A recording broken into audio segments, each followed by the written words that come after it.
বান্দারে, তোর জীবনের 24টা ঘন্টার প্রত্যেকটা সেকেন্ড আমি রবের রহমতের সাথে সম্পৃক্ত। রব বলে লা তাকনাতু মির রাহমাতিল্লাহ, আমার রহমত থেকে নিরাশ হইস না। মানি বান্দা, তুই আমাকে ডাকতে স্মরণ করতে ভুলে গেলেও 24 ঘন্টার প্রতি সেকেন্ডে আমি আল্লাহ তোর খেয়াল রাখতে ভুলবো না, খেয়াল রাখতে ভুলবো না, তোর নজর তোর দিকে রাখতে আমি আল্লাহ ভুলবো না। কারণ তোরার সম্পর্ক আমি রবের সাথে এইভাবে হয়েছে মজবুত। গুনেহগারম সিয়াকারম ওয়ালাকিন বাদাসতাম হাসতে দামানে মুহাম্মদ। মুসার মতো আমার বান্দা ছিল, কিন্তু আমি তাদেরকে এত সুযোগ দিই নাই। তোদেরকে এত মায়া করি, এক নাম্বার কারণ তোদেরকে আমি মায়া করে বানিয়েছি।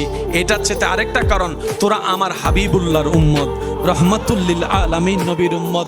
যেই নবীর আসা যাওয়া জীবনের প্রতিটা ক্ষণ ছিল মুখে শুধু একটাই কথা, রব্বি হাবিলি উম্মত।